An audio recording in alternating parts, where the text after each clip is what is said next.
Hello, welcome back to another episode of Becoming Ourselves, a work in progress podcast. Today we have a really special guest, Bill Dolan, Emmy-Nominated TV director, author of 7 Disciplines of Relationship Marketing, and president of Spirit Media. He is somebody who's been a mentor in my life over the last couple of years, and I've learned a ton from him. He has a really interesting life story and actually a death story. He died while on a plane and was resuscitated, and that really changed his outlook on life and gave him a lot of newfound appreciation for being alive, understandably. And so he gets into that. We get into that in this episode, and are really excited to share with you this conversation and this episode. It's been one I've been looking forward to recording since we really started Becoming Ourselves. I knew Bill would be a great guest, and he certainly lived up to my expectations. So hopefully you all enjoy and learn something from this episode, because I certainly did and had a lot of fun having this conversation with Bill. So without further ado, let's get into it. All right. Alrighty. For coming on. Well, welcome to another episode of Becoming Ourselves. We have a very special guest today, Bill Dolan. Thank you so much for coming on, Bill. Thank you for having me. Yeah, absolutely. Bill Dolan, Emmy-nominated TV director, author, and speaker. Bill is president and creative director of Spirit Media, a creative marketing agency specializing in video production, live, virtual, and hybrid event production and marketing strategy. Bill has produced live events for 500 to 250,000 people, directed national and international broadcasts for millions, and has acted as director and creative consultant for hundreds of organizations, from Fortune 500 companies to the largest media distributors in the world. In 1999, Bill had a death experience that challenged his worldview and approach to communication and marketing. Years of research led him to write the book, The 7 Disciplines of Relationship Marketing. Today, he is a recognized authority and keynote speaker and coach of the 7 Disciplines of Relationship Marketing Strategy. In addition to all of this, Bill has been a wonderful mentor and friend of mine over the past 2 years. We've had the pleasure of meeting up regularly, and he has had a huge impact on who I have become so far. Bill, thank you so much for coming on. Wow, thank you. Gosh, that's a very generous and gracious introduction. I really appreciate that. Absolutely. Bill, the thing that sticks out in your, many things stick out in your quick introduction, but many people talk about near-death experiences, and you talk about a death experience. Tell us a little bit more about that and what you learned through that. Well, yeah, you're right. 1999 was a year that truly changed my life. In fact, I count January 28th as my rebirth day. And I celebrate that now more than my biological, because, I think it was Mark Twain who actually said there, 2 of the most important days in your life is one when you're born, and the second is when you discover why. And it's interesting, after my birthday, which was obviously when I was born, we go through life and we go through the hustle and the bustle and all the different things that we do. But there's a journey that I think all of us go on, where we start to discover those things that are really important. Like, why am I here? What is my purpose? What are the missions? Why did I get to wake up this morning? Why do I have these passions? Why? It's the same stuff, we ask when we're 2, and secretly we still should be asking that. And so in 1999, I had, like you said, I grew up in the television industry, and I had produced a lot of television and worked with a lot of celebrities and great artists, great producers. But the truth is that after having married my high school sweetheart, and we'd had actually 5 children, I was somewhat of an absentee father and husband. And it's because my work took me all over the country, sometimes all over the world. And I always felt like I was doing the right thing. Like, okay, you go out, you make a living, you bring home the checks, you provide these resources for your family you think are going to bless them. And most of those things were good. I mean, they're not bad. But I didn't really grasp that my kids needed me. Mm-hmm. Thought they needed the money. And my wife needed the money, and da da da. It's just one of those silly paradigms that sometimes we get stuck and we don't always see the big picture unless it's been modeled for us, obviously. And it certainly wasn't modeled for me as a child. So I continued down that pattern until I was given an opportunity to do a documentary project. And it was a fascinating project. And the thing about documentaries, long form production, is that you pour yourself into it. But if you have a distributor, get a right kind of relationship, you can get what they call mailbox money, the residuals. Mm-hmm. So I could potentially produce this documentary and then get an upfront, check for distribution rights and then get mailbox money. And I thought, you know what? That could be the next best model for me because I'm gone a lot. Maybe this is it. Now, I say that not to say I had some awakening then, but I was stirring. It was stirring in my heart. And I thought this could be it. So I did this documentary, and by the grace of God, we end up landing a distributor in Nashville. And they call and they say, hey, we love this product.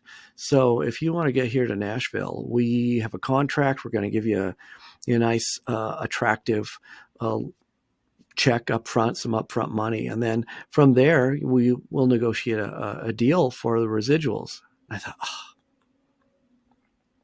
bang. Yeah. I've hit it. Yeah. I've hit it. This is it.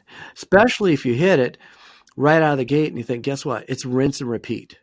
Because once I get people that like my work, and I had networks that liked my work and said, look, if you've got a project, let us know. We want to green light it. We want to make sure we get it in distribute. I was in such a good spot. I mean, crazy good spot. So on the morning of January 28th, I got on a plane with my buddy, Timothy Greenidge, my best buddy in the world. He's a killer gospel singer. I mean, like crazy good gospel singer. And he thought he could go to Nashville with me because he had some people he could meet and deals that he could put together. So he's flying next to me. Now, so you can kind of picture this a little bit. Regular plane. We're not flying first class or anything. It's regular plane. And Jesse knows this. I'm descendant of leprechauns, so I'm not a big guy. Okay. Okay. Timothy could be an NFL linebacker. Okay. So he's a giant of a man, and I'm sitting in my little seat. He's sitting over there in the window, and about 20 minutes of the flight, I just start to feel funny. And it was really bizarre. It was like things were kind of closing in on me a little bit at a time. And it got worse and worse. I mean, I kept thinking, look, I'm never sick, ever sick. So something's not right. And it got so bad. I turned to Timothy. I said, Timothy, something's not right.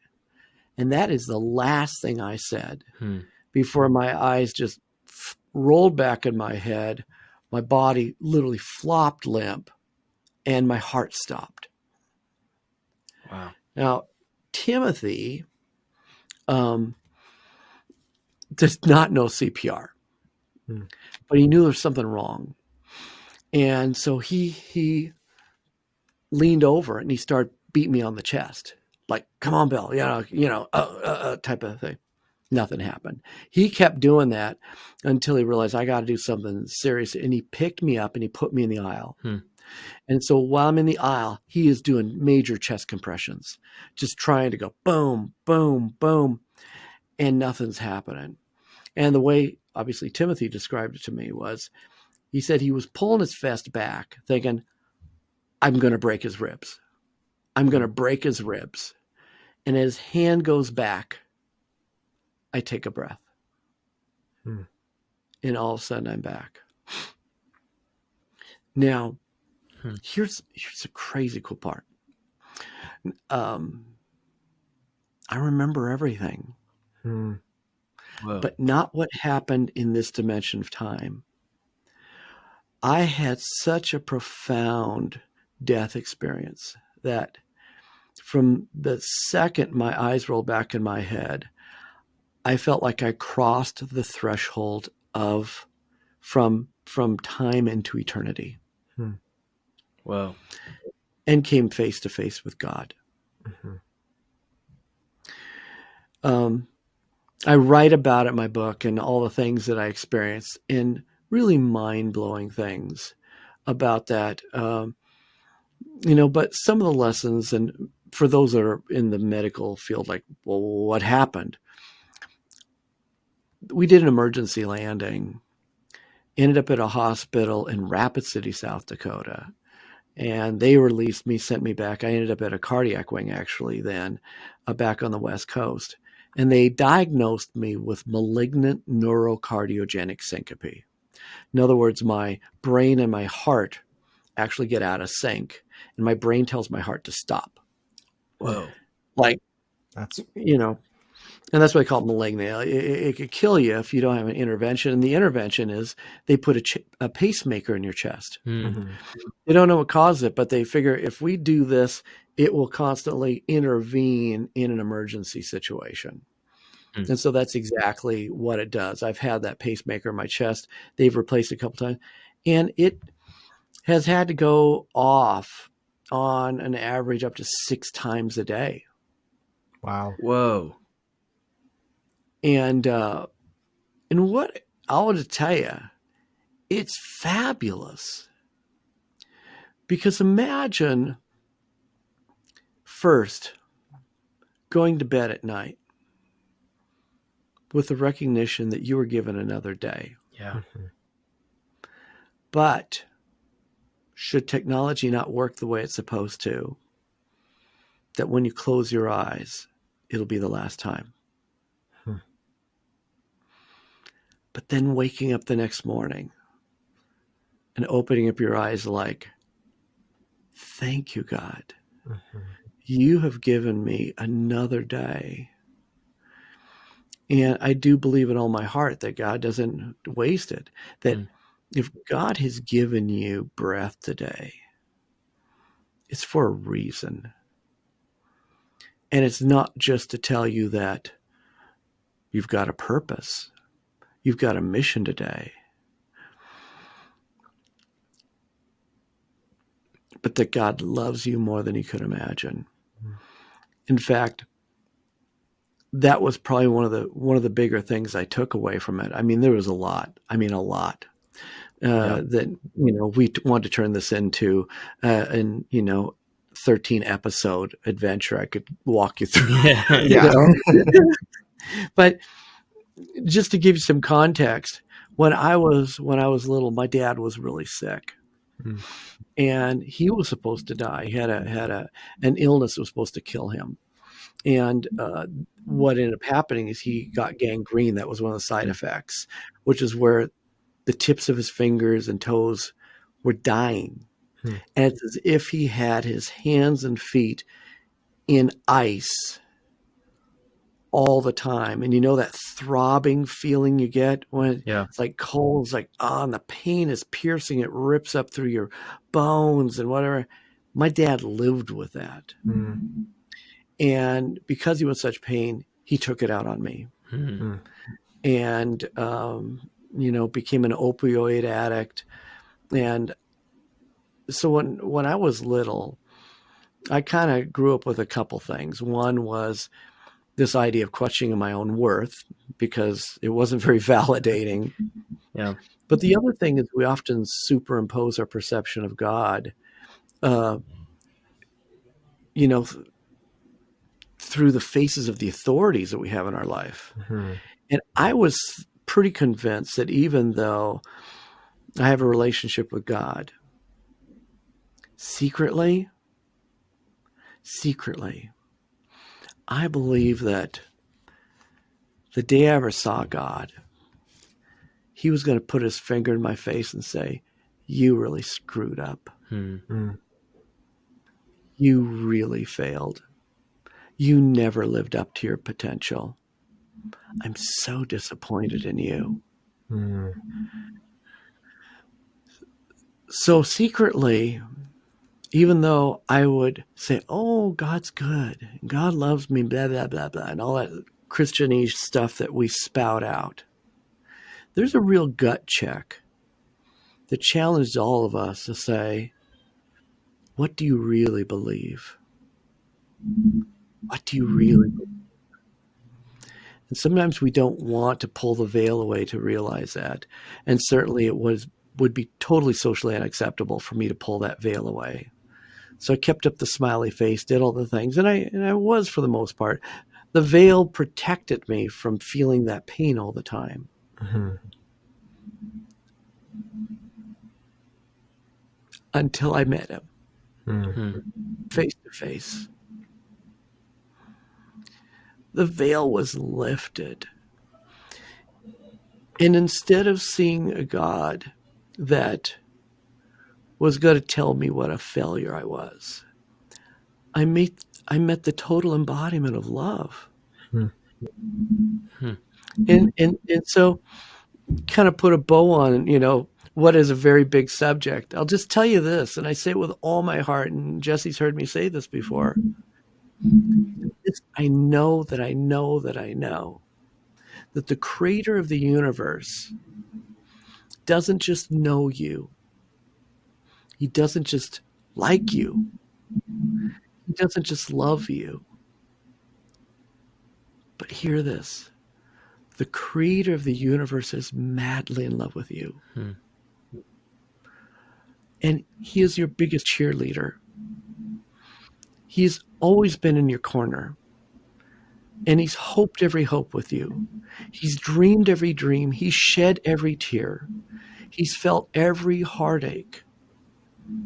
And has not only never stopped loving you, but never stopped being by your side to help you realize the absolute best so that you can experience the fulfillment of your destiny.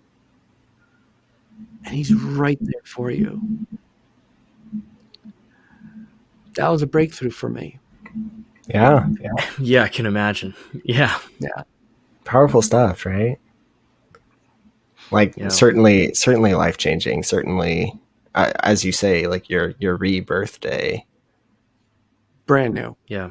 Total. Fantastic. I mean, total. Like, whoa. Once you start from that perspective, you start the day with that perspective with such an overwhelming sense of gratitude and anticipation. It's like, wow, let the adventure begin. Well, absolutely. And you stop going, oh boy. The other thing is you stop getting all whiny about when things are hard. I mean, the truth is that everything of significance is hard. Understanding these things, growing, stretching, become the best version of yourself. All those things are hard.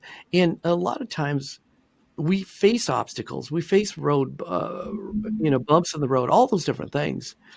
And I'll tell you, there's a danger that exists, I think, in a lot of communities, or the way people think when they go, oh, when it's rough, it must be not meant to be. That is such garbage. Yeah. My gosh.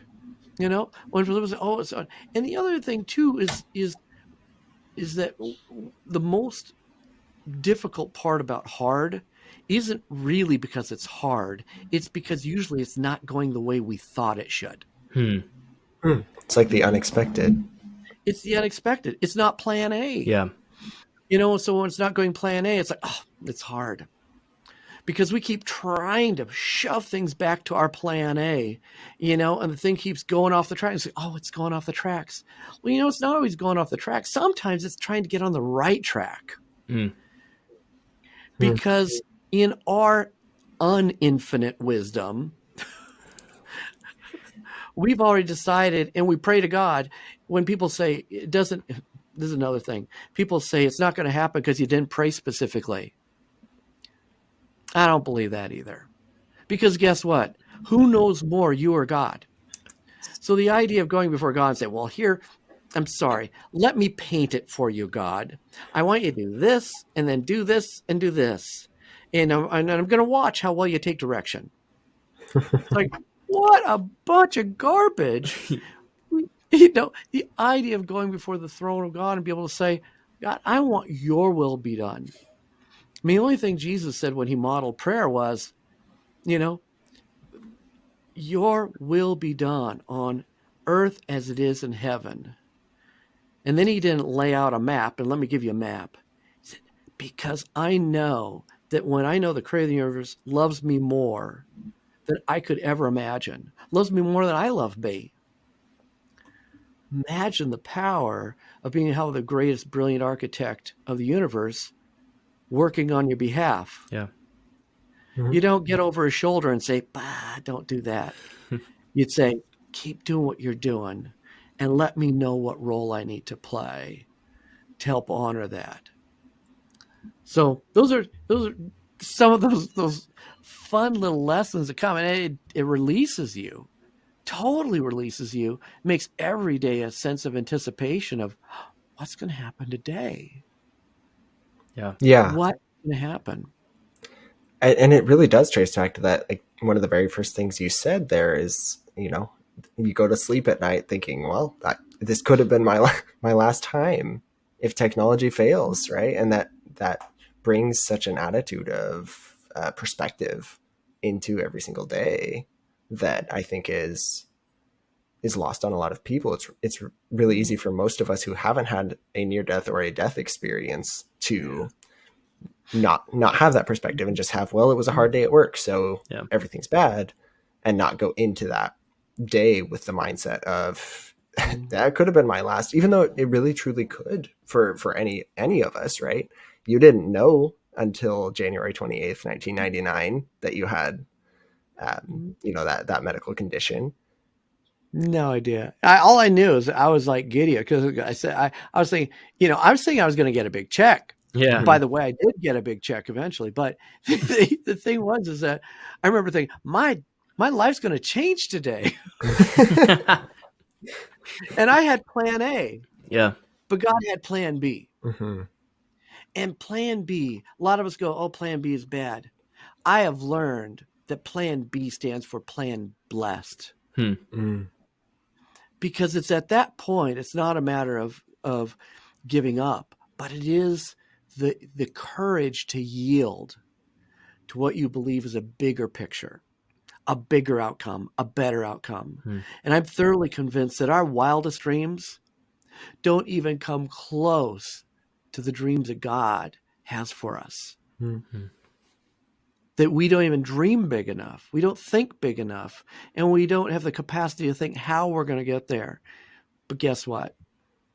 The creator of the universe does. Yeah. Mm-hmm. Yeah. I love it. Yeah, I love that. It reminds me. So the Stoics talk about the idea of memento mori, like remember that you will die. That we often live our lives with this like infinite mentality that like, no, I've lived every day up until now, right? Like what's gonna stop me from tomorrow, right? And I think it's like what a good reminder of like, no, we don't know. Like every day is a gift, every day is a blessing, and living with that mentality, like I'm sure is transformational, right? And you've been able to see that in a way that is undeniable. Whereas sometimes it can be hard to like to keep sight of that. Oh, it's easy. Yeah. I mean, it's like relationships. I mean, anything that's good that's repeated, it's just natural for us Yeah. to take for granted. It's partly the way our minds work. And so gratefulness is a decision. It really is. It's a decision not to go, oh, I'm going to be happy today. No, it's a decision to be cognizant of the abundance of blessings you have in your life. And the fact that, you know what? The next breath I take, I can't say I earned it. I can't say I deserved it. It is a gift, a precious gift. And when you're cognizant of that, the product of that is gratefulness. Just gratefulness, like, wow, thank you. Yeah, absolutely. Um, Shifting a little bit here, you talked about like before this Mhm. death experience, you were kind of absentee. Um, Mhm. you weren't very much in the family sense present. You were super hard worker. You were working a ton of hours, very successful by most every measure of Mhm. corporate success, right? How has that changed? How have you changed in thinking about work life balance, as many people try to call it? Yeah. You know, it's hard because a lot of our work behaviors and our attitudes and our mindsets, they're habits, Yeah. and they've been modeled for us. We've practiced it, and we can get into good ruts and bad ruts. Good ruts, that is the track that keeps you on where you honor your values and you live your values. And then there's the bad rut, and for me, it took me a while to get through this. It started with the awareness that, you know, uh, there's something missing here. Hmm. And my wife, I'm married. Oh my gosh, an angel. I mean, she is so gracious and kind and thoughtful and patient. I mean, patient, big time patient. You know, so it wasn't like there was like a big, oh my gosh, everything is going to fall apart. But it was a gradual awakening that, yeah, there's some things I need to address. And part of it had to do with really learning the idea about relationship. I mean, it was another thing I learned with God, is that when I started thinking about what it is that we have in this life that becomes so incredibly uh, uh, such a blessing, it's our relationships. It's relationships with other people, relationship with God, and relationship with ourselves. In fact, it's interesting, when folks ask Jesus, what's the most, biggest command? What would you say? And he said, well, love the Lord your God with all your heart, your soul, your mind, your strength, and love your neighbor as yourself. In my book, I actually describe that as 360-degree love. Hmm. Hmm. There's no escaping. There is no place where love should not be shared and expressed. And of course, that can only be expressed in relationship. And the more I studied relationship in this kind of new mindset, I started to discover really elementary things. I mean, a lot of people laugh because it was like mind blowing for me, and people say, "Well, no, that's the way it works." Hmm. And one of the ways that relationships work, I mean, there's really four keys I've learned. Again, I write about this in the book, and I steal it from an FBI agent. Hmm. An FBI agent who writes about how to convert foreign agents into double agents. And he said, here's the secret of Hmm. relationship. So I latched onto it. And it's strange, it is the first one. First one. Show up. Hmm. Duh. Show up. And here's was how twisted my mind was, that the role of daddy to child was about provision and direction. Hmm. That's all I had. Of course, I had provision, direction, slapping, and abuse too. But there's provision and direction was what I saw modeled. Right. So that good daddy, provision and direction. Okay. Um, Great daddy, provision, direction, love, and relationship. Hmm. Hmm. And you only get that through showing up. Of course, the second element of great relationships is the frequency with which you show up. Hmm. And so for me, previous to this understanding, I would show up at the right game, at the birthday party, at the thing, all the things that we would normally say, this is important. I guess you could say anything you light a candle for or give a card for, I was there. Right. Okay. Okay. So Yeah. that obviously makes it important, because it's fire in writing. No, but no, you realize that frequency, not just in events. And so I realized frequency of showing up. But there's a third element. And the third element of relationship is duration, Hmm. the time you spend. And so I looked at my relationship, and I kind of coined the term drive-by relationships. Hmm. Where if someone were to take a hate note, attach it to a brick, and throw it through my front window, might be a little bit more impactful than the level of relationship I had with people in my life, because at least that person made a point of writing the note and making sure it got in your front door. Okay.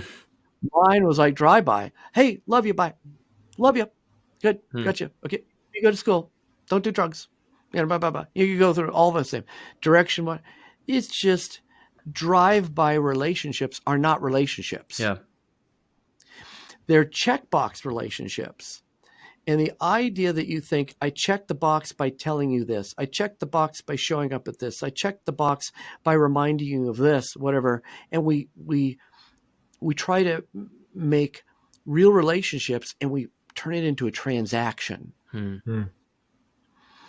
And real relationship creates transformation. The drive-bys create transactions, and we get seduced into believing we have a relationship when we just had a transaction. And I was one of those. So I learned that showing up was important. I shared that frequency was showing up. I shared duration was showing up.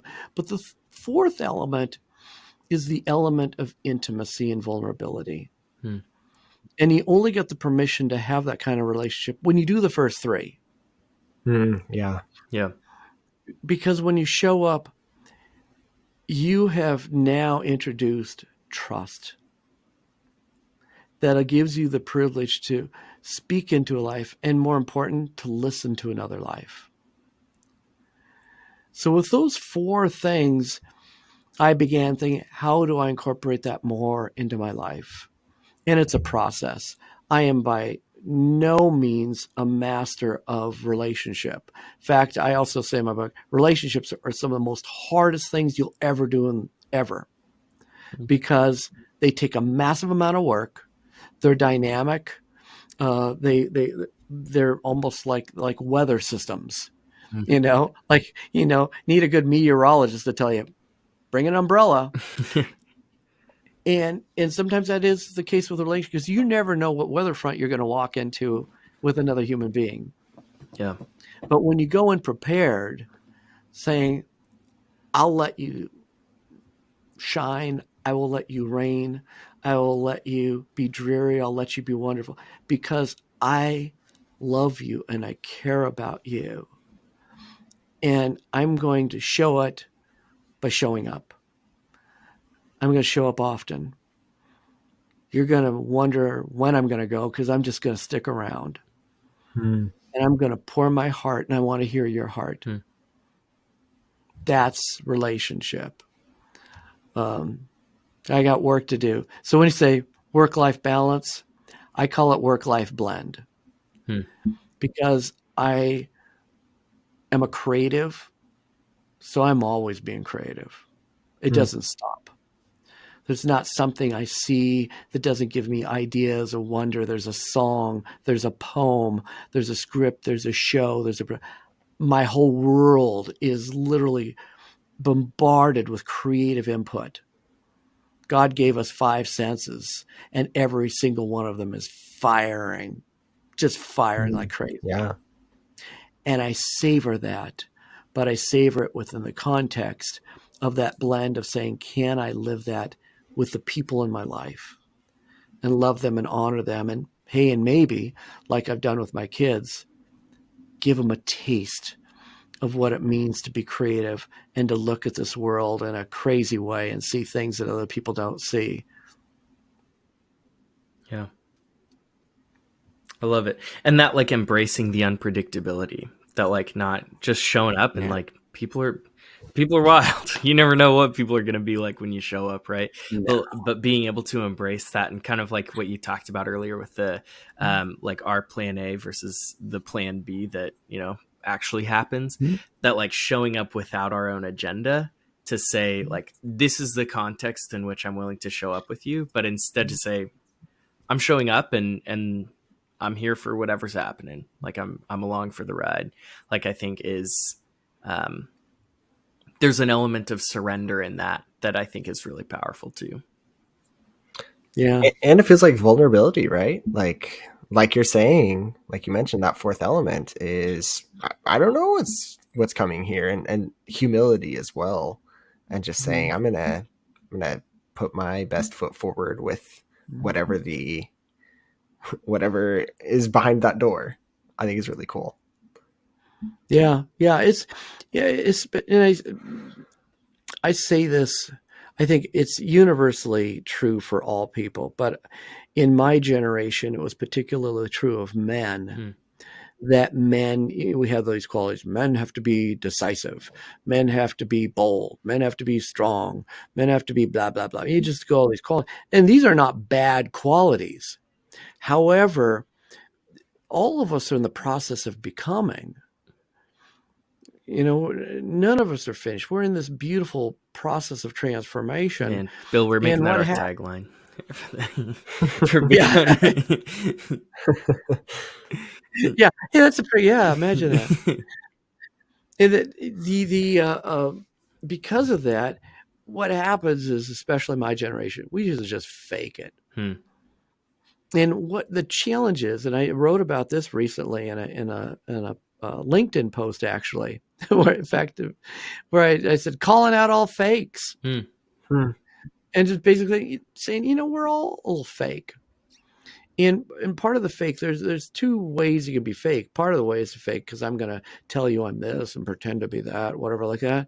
But the most dangerous fake is the lie that we tell ourselves, and the stuff we don't know about ourselves that we're afraid to open up and learn. And the veils of social conditioning, of self-doubt, of you could go down the layers. Those veils not only kind of protect us a little bit, but they unfortunately continue to deceive us. And when you really talk about vulnerability, the most purest form of vulnerability is when you can truly share yourself. But it's hard to really share yourself if you don't completely know yourself. And that is another aspect of this journey that is key to not only having rich relationships with others, but having a rich relationship with yourself. Yeah, Absolutely. Some introspection that comes with that, and a lot of meditation and understanding, again, that humility aspect of, you know, maybe you don't have all the answers, and how do you go the next level deeper and start to really get to know yourself so that you can enter into this more transformational process and become who you want to be.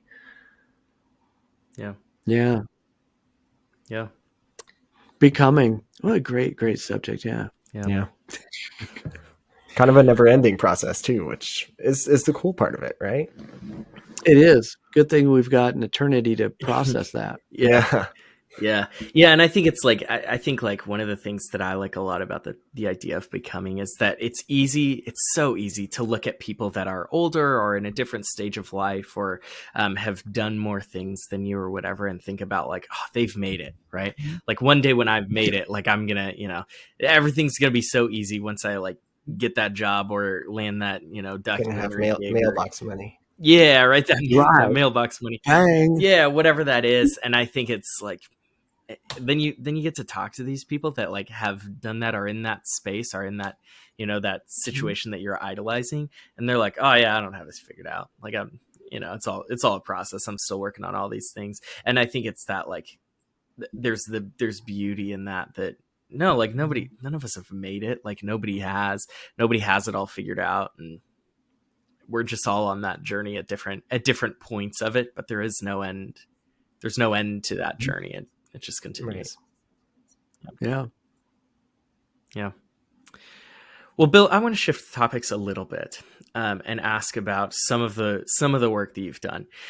So with Spirit Media, which you've been doing for what, 32 years, something like that? I would say 30 plus years. 30 plus. We'll put it at 30 Yeah, plus. 30 plus. Oh, baby. Yeah. You've worked with some big names in the industry. Maroon V, the Black Eyed Peas, Bill O'Reilly, lots of big names in a lot of different contexts. One of the ones that jumps out to me the most is President Bill Clinton. And I wanted to ask you, what's the story of working with President Bill Clinton? He's a charismatic guy. He's an interesting dude. I'm sure there's a story that comes with working him, and I'm sure that there's something that you learned from that. Can you talk about that? Yeah. Working with President Clinton was a joy, absolutely a joy, and one of the highlights.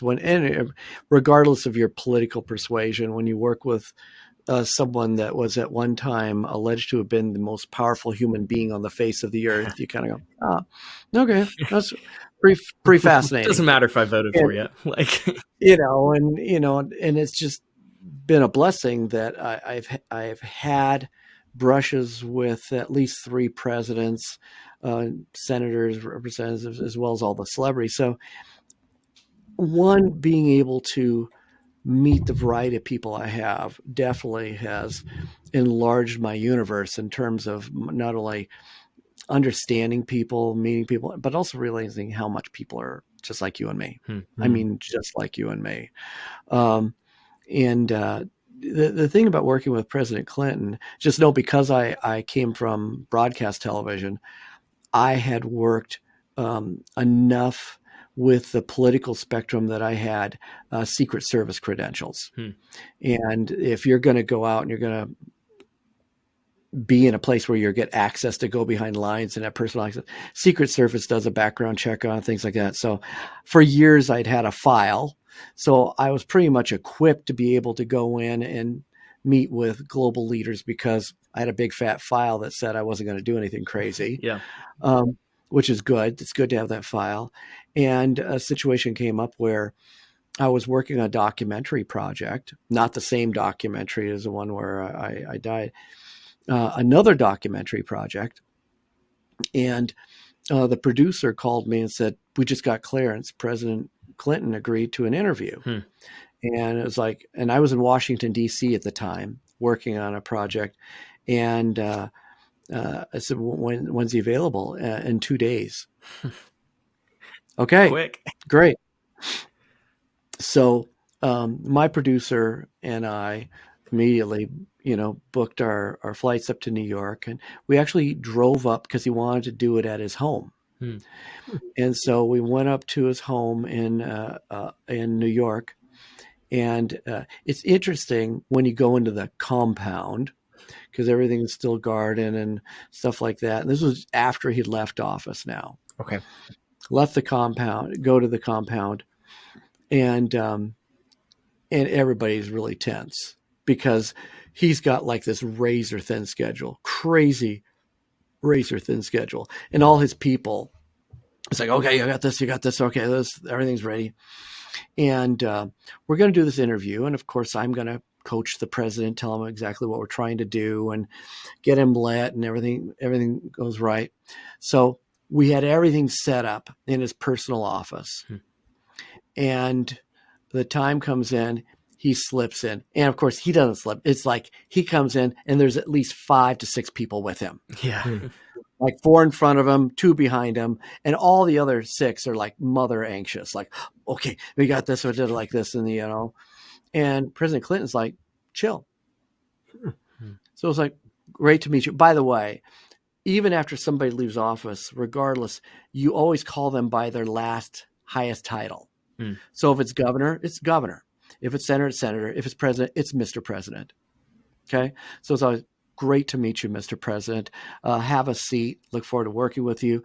And we had our session where I kind of coached him, walked about what we're doing. And then we did the interview. And I'm watching the anxiety in the room as everybody's looking at the watch.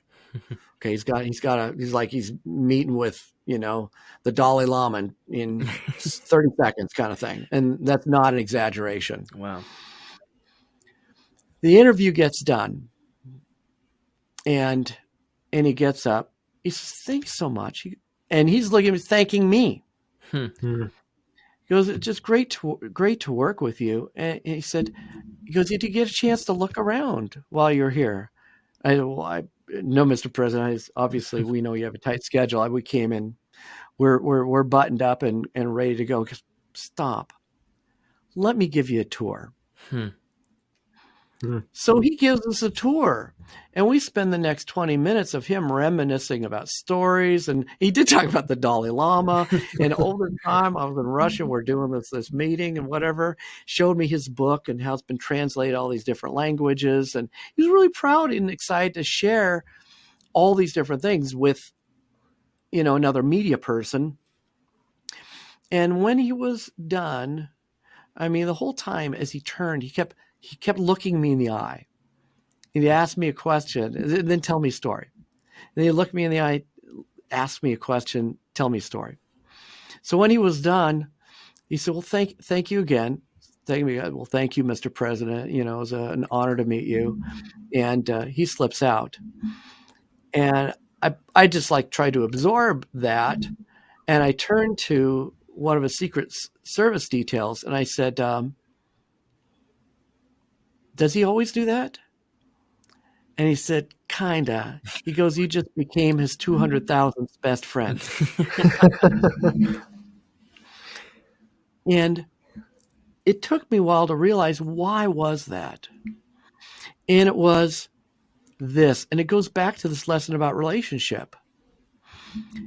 He did not have to give me his time, his attention, his care, his kindness, his gratitude. But he gave me all that and something more. He looked in my eyes and gave me the gift of presence. He was there. He saw me. We talked. We formed a conversation. I genuinely feel that if I ran into him again, I'd say, "Mr. President, great to see you again." Somehow he'd recall and say, "Great to see you again." And he'd say, "How are you doing?" It's one of the reasons that, he is intensely charismatic. And people that meet him, despite what you might believe about his philosophy or political, mindset, this is a man that has enormous charisma because he shows up and he gives you the gift of presence. And I came away from that going back to my kids now. All my kids are adults now. And, me talking about being an absentee father and husband, I never really talked to them much about it. And I was finally ready to address it with them. And I turned to my middle son, who's most likely to just let me have it and tell me what he's feeling. And I said, "Growing up, what did you feel like you missed from me?" He said, "Dad, you weren't present." He said, "You could be in a room and might think that you're with the family, but we all knew you weren't. We knew you were thinking about the next project. We knew you were thinking about the next call. We knew that you were in a space mentally and spiritually that wasn't with us. Your body was there, but you weren't present." And the difference between what President Clinton gave me and what I gave my kids, there was a hideous gap. And I saw it for the first time. So I'll always remember that lesson. And just as I'm sitting here with you, I want to make sure that you guys know that I love you and I respect you and I care about you. I mean, seriously. And, for this window that we have, one of the things I learned is be present. And that's what I'm trying. Thank you, Bill. And I would say from the last couple of years that I've had the privilege and pleasure to know you, I've experienced that, and that's actually stuck out to me to the point where some of these things you share always like surprise me, because I'm like, Bill is one of the most like, even though he's like, oh, I was doing all these things with these, I had this show and that show and that show and this show. Little me as a college student, and even still not like I've arrived. You're right here, just here With with me, you. and that's such a cool thing. Yeah. And I've really appreciated that, and have seen you live that out, and it is really a testimony to see the growth there, that you talk about. And I think we can learn both from the actual verbal lesson of like, be present in the space that you are, but also in understanding you're still in that process of becoming yourself, and you are Oh, yeah. able to take what as a young father you were most lacking in, and turn that into what I would say is one of your most prominent traits of like, Bill is just present all the time and makes everyone feel so, maybe I'm your 200,000th best friend, but I do feel like your That's best friend. right.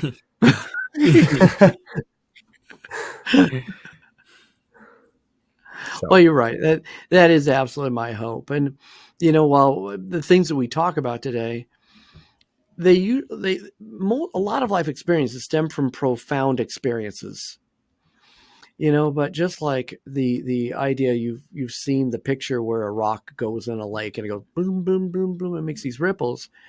Well, we know that ultimately that ripple fades, and so it becomes important for us to be able to take when that rock goes in and it starts to do the ripple, is to keep the ripple alive.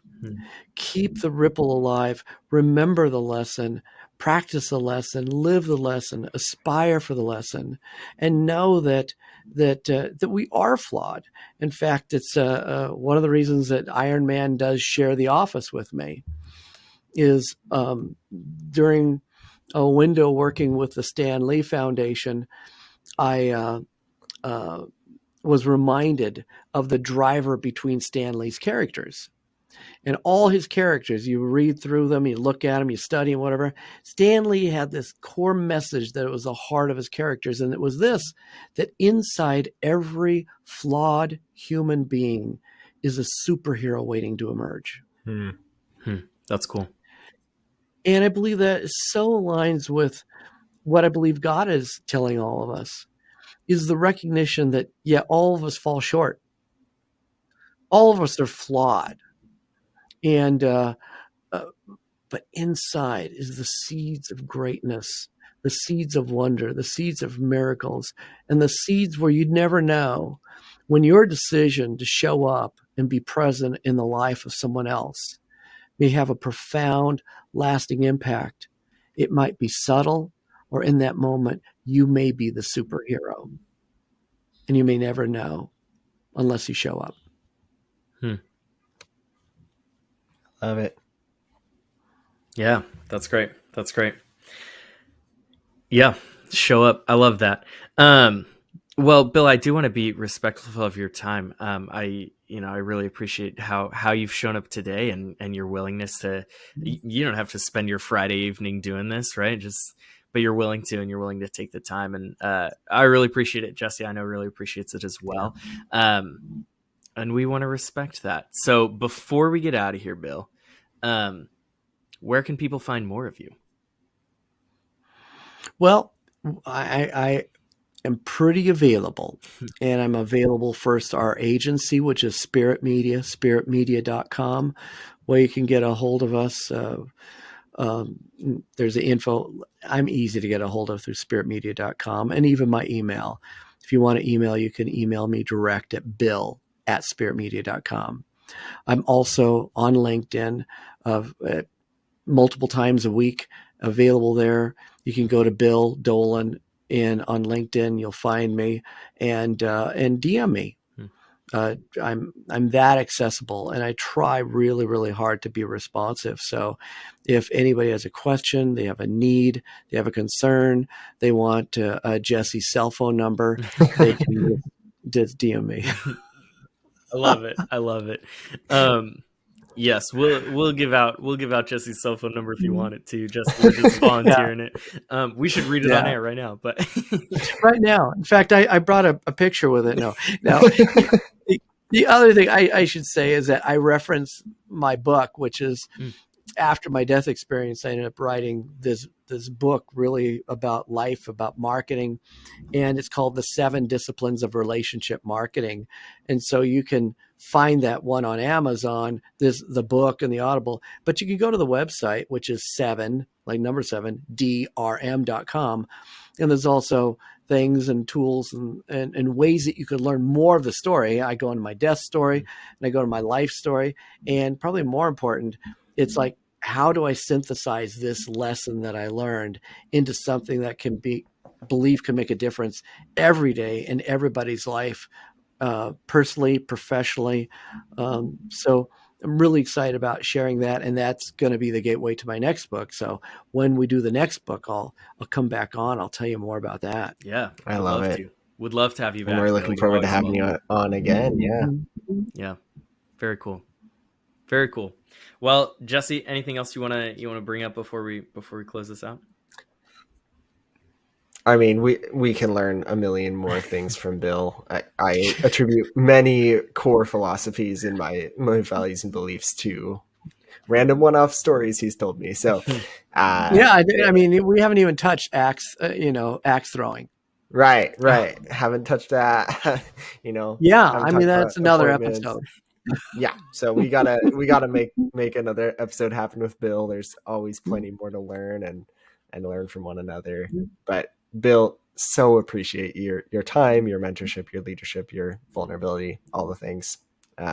Really enjoyed having you on again. Yeah. Here. Thanks for having me. I appreciate it so much. That sounds great. Well, to all the listeners out there, thank you so much for tuning in.